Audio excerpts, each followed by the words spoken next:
Hey guys, what's up? That's right, it's Monday. You guys know what that means. If y'all haven't figured it out by now, I've kind of settled into a schedule that I think, we might adjust it later in the year, but I think for the most part, this schedule, this 3 videos a week schedule will stick throughout the year. And so it'll be Monday, it'll be the Guides Network. And on Wednesday will be, a day of fishing, maybe a challenge, maybe a day on the water, whatever have you. And then on Friday will be, I think what we're going to call that is East Texas Bass Stories. And the first couple have been, some histories and some new product features from some tackle companies. We may do some interviews with some guides, different stuff like that. So that's kind of how we're going to format it going forward. I hope that is something you guys are excited about. I think it's going to be pretty neat. So if you guys want to see something else, listen, y'all hear that? That's this knucklehead. Look at her. She just looks guilty. She knows. She knows she's messing up the audio. Baby, what are you doing? So that's kind of what the schedule will be going forward. Monday, Wednesday, Friday in the mornings every time. And now you guys can kind of know when to expect my videos. Be waiting for them, anticipating, because I know you're spending your entire week just on the edge of your seat waiting for the next Your Lake Fork Guide video. Maybe not. But I hope it happens that way someday. So anyway, that's what we got for now. And today's episode for the Guides Network is a long time guy. This guy has a wealth of knowledge, lifetime of experience. He's been there since the 80s, early 90s. Man, he's just got so much knowledge and so much experience. Today we got John Tanner, and he's going to talk to us, in the cold water months when we get around that grass, when we want to crank, we think of a lipless crankbait. John's going to go over a different approach. He's going to talk about doing it with a square bill. And a square bill can be a little bit different approach versus the lipless. It certainly can be more snag-free, especially when you have wood mixed in with the grass.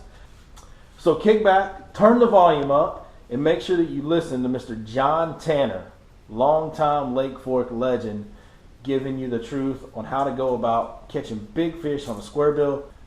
Bailey says if you like it, be sure to hit the thumbs up. She also says if you don't subscribe, she will bite you. Won't you? You're going to bite her. You're going to bite her.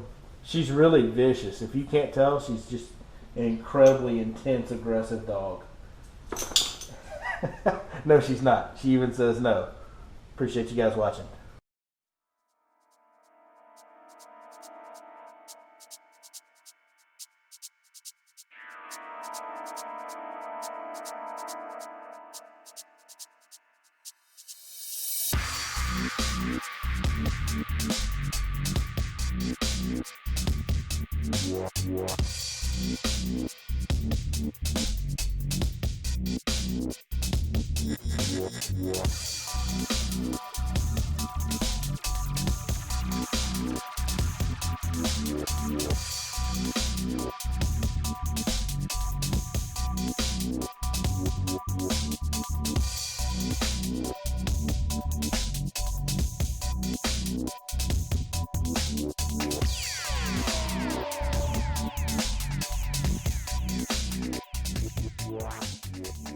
What's up, guys? Welcome back to Your Lake Fork Guide.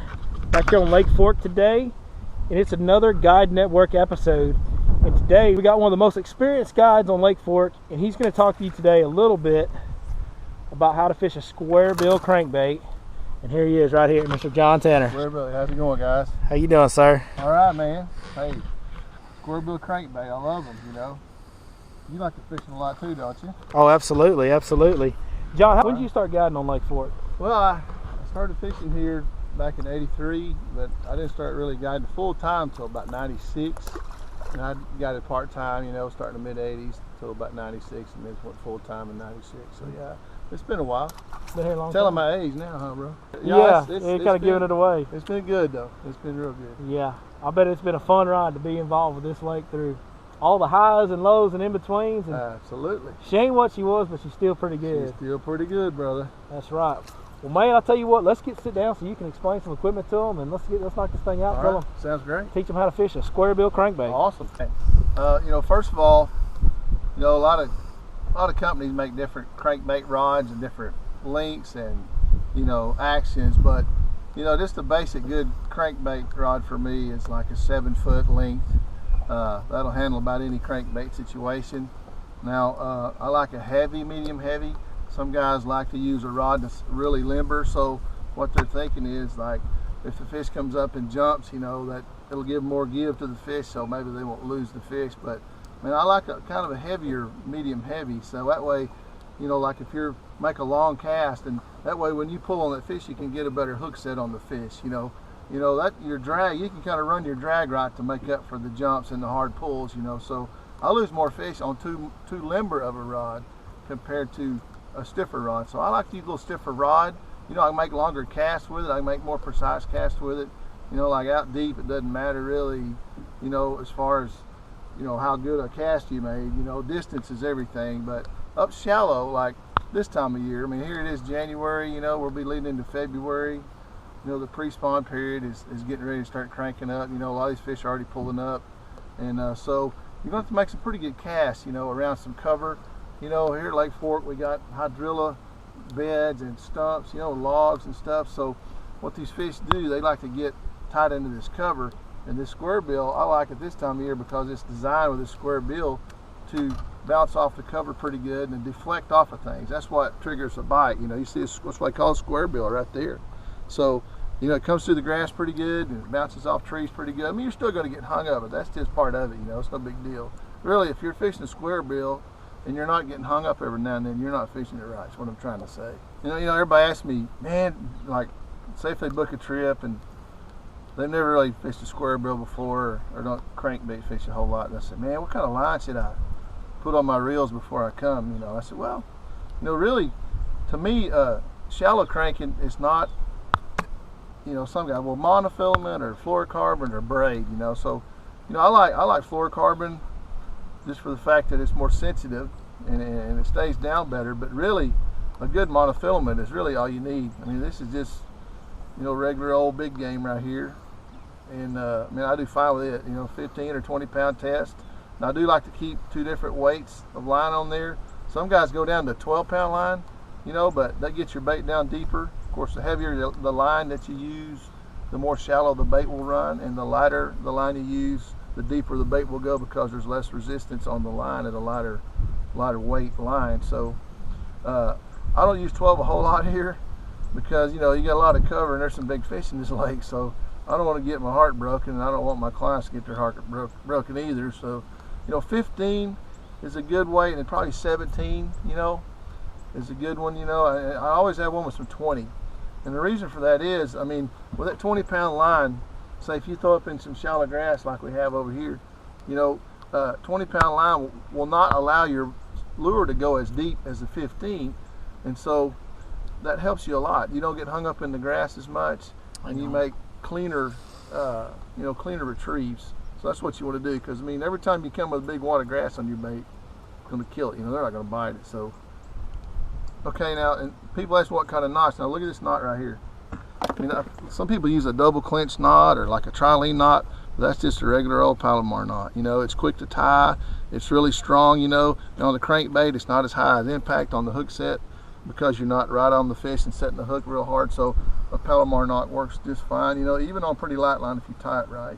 Now these Palomar knots, the only thing that will get you in trouble, for those of you who've never tied one, and maybe you have and you've experienced some line breakage, when you tie that knot, the main thing to remember, because you got double line going through that eye of the hook or the split ring right here. One thing you got to remember, before you tighten it up, the line cannot be crisscrossed, because if it's crisscrossed, when you tighten that down, you're asking for trouble. That's why that knot breaks. If your line's good and straight, when the loop comes together, you'll be in good shape. So anyways, I tie a Palomar knot. I have one rod with a little bit lighter line like this 15, and then I have another rod with bigger line like 20, so I can fish it up way up on the bank. And then another key thing to do too, like, some of this grass we're fishing today is only about 2 foot of water. So you can't just throw it up there and put your rod down and start cranking, because that bait's going to go deeper and bury up in the grass more. So in that situation, I'll get my rod, say here with my 20 pound on it, and I'll throw the bait up on the bank and put my rod up in the air. And I'll start my retrieve my rod straight up in the air. And using that bigger line, keeps the bait from running so deep. You'll knock 8 or 10 inches of depth running off that bait if you do that. Put your rod up and use bigger line, and it'll come over that shallow grass and it'll get you more bites. Never fails. So another question too is, they say, well, look, what reel do I use for cranking? You know, I hear all these different things. Some guys want a really slow retrieve, and you know, some of the older crankbait reels, you know, way back in the day had like a 3/8 to 1 ratio. It was like a winch, man. And then, you know, like now they have some that are 7 to 1. Some of these reels are really fast and they move a lot of line really quick. So, I mean, really for me, I'd get something in between. You know, I just like a regular old 6/4 to 1 ratio. It does fine, especially up shallow. You know, you don't want it too fast because you're cranking along and your bait's not. If it's going too fast, you're not going to make contact with enough cover to get enough strikes to have you a good productive day. And then, you know, if you got a reel that's too slow, it's not moving the bait quite quick enough.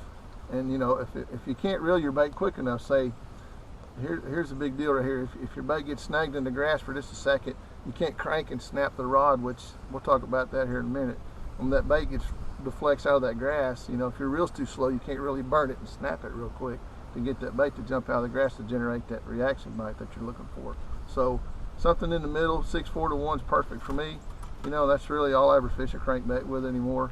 It does good on, you know, not only square bills, but lipless crankbaits and, you know, other shallow running crankbaits. So, you know, one thing too is like, you know, do you like a long handle rod or do you like a shorter handle rod? You know, for me, I always like, you know, these long handle rods because you can just lay them, you can palm the reel here and just lay that on your forearm.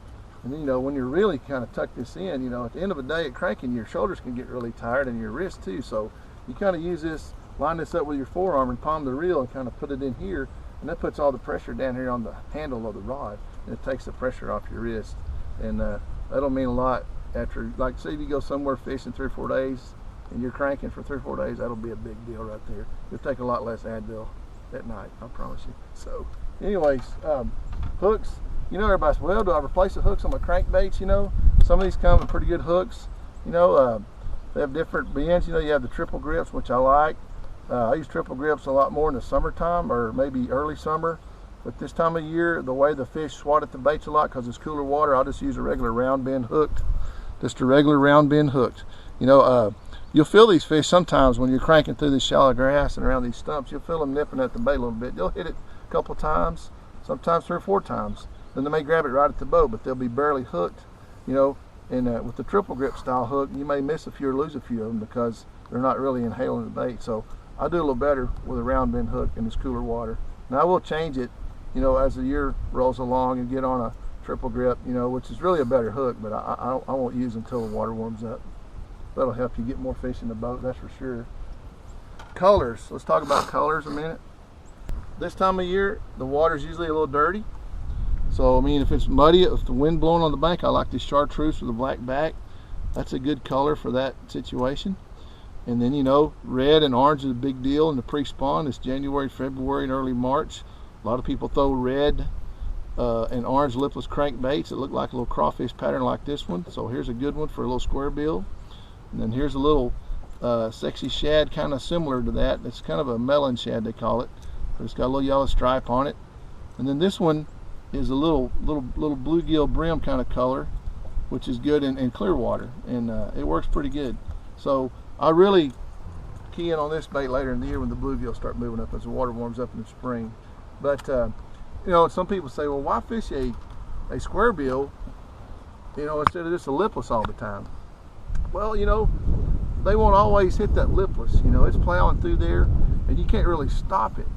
You know, you can't pause it, especially in shallow grass or around these stumps, because, you know, it'll sink and you get hung up, and you know, the fish is not going to bite it when it's hung up. So with these, you can slow them down because they're buoyant, and you know, they float. You know, and when you stop it, they'll actually float towards the top.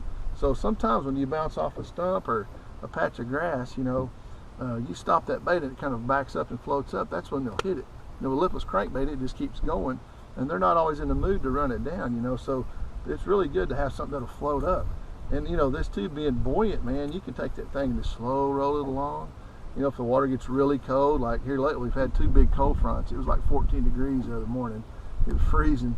So this water cooled off a bunch. You know, it got back down in the 40s. So I mean, sometimes they want it going real slow. You can slow roll a square bill just as slow as you want to. And you know, like I told you, put that big line on there, put that rod up. You can crawl it 2 foot of water just really slow. Sometimes sometimes that's what it takes to get bit. You know, they don't always want it fast. Now, you know, some guys don't like to fish it around cover too much, but that's really kind of what it's designed for. And you know, like the more stumps you bounce it off of, and the more laydowns that you bounce it off of, and the more grass you can hit with it, in a day, the more fish you'll catch. That's just the way it works. Let's talk about fishing some cover. Like here's a stump right here, and you know, like sometimes those fish get so tight. You know, like I was telling you, if you don't bounce the bait off the stump, man, they're not going to touch it. You know, they're just going to watch it go by. You know, there's always a big root system on these big stumps, man. They'll lay in there real tight. Sometimes there'll be multiple fish on there. But in this cooler weather, I mean, sometimes you have to make 10 casts of that tree to catch them. You know, like this is at the mouth of a spawning pocket. These fish are starting to stage out here at the mouth of this thing. This thing's kind of on a little point right here, sitting out here. So, you know, it's a likely spot. So, you find a perfect spot like that, man, you're going to run into that stump. You want to throw it right by. Let me flip it out there. You always throw behind it pretty good ways, and then roll it right to it and try to bounce it off of it. Just pop it right there, and maybe you pause a little bit and then bring it on in. Maybe you throw to the other side, you know, and flip it over there. Let's get a little grass around it, so I didn't go around it. You know, you really want to dissect that stump real good. Just flip it out there. Come up behind it. Pull it. Sometimes you hit the stump, you pull it. You'll feel if you're on behind it, you'll feel your line hit the stump first. If you feel that, you're in business, okay? Now sometimes you make a wide cast, you kind of have to steer it into the stump like you were talking about earlier, Billy, but you always want to make contact with that thing. Make multiple casts. Crank it down there. All right, I'll feel it right there, and then as soon as it's stump, I'll just pop it and just stop a little bit and reel it on in. Sometimes you burn it by it and bounce off her and keep it coming. You know, you just kind of have to let the fish tell you what they want. You know, it's not the same every day. So now we'll throw here some grass out here. All right, it's real shallow back there. So I'm gonna start my rod up like this, like we were talking about. All right, now watch my reel. I'm gonna lower a little bit. As soon as I hit that grass, I'll snap it and reel at the same time. So what you do, you drop your rod just a little bit. When you pull, you snap, you turn that handle real quick. That pulls some line towards you and snaps that bait clean out of the grass. See there? I just went through a big patch of grass that came through there clean as a whistle. Now, a lot of times when you do that, there's a fish sitting in that grass. Now watch my hands again. All right, as soon as you hit that grass, just pop it and see how I burn that handle and snap the rod at the same time. Make that bait jump out of there, and then that fish, bam, they'll react to it. Next thing they know, they got a crankbait in the mouth. Next thing you know, you're reeling into the boat. So that's pretty good. Otherwise, see, I was too late on the snap then, but y'all get the idea. You know it's not going to work every time, because you know you got 6 hooks on that thing, but that's just part of the work you got to do to catch them. You know, it's just fishing. Flip it out there. That's a good gas right here, man. This feels good down there. You feel that bait taking the top of that stuff. You'll need a big old clump of it. I got a wad up there a little bit. Oh, fell off right there. That's what you're coming to. See that hydrilla? They love that stuff, man. It's just old hydrilla bed laying down there. It looks kind of brown, but hey, they like it. This is really just some basic tips on square bill crankbait fishing. Hope these were helpful, and you know, if you do some of this stuff, it will help you put more bass in the boats. We appreciate you watching this video today. If you like what you saw, hit the thumbs up. You know, if you want to see some more, go ahead and tap on the subscribe, and you'll see some more instructional fishing action right here. Thanks for watching.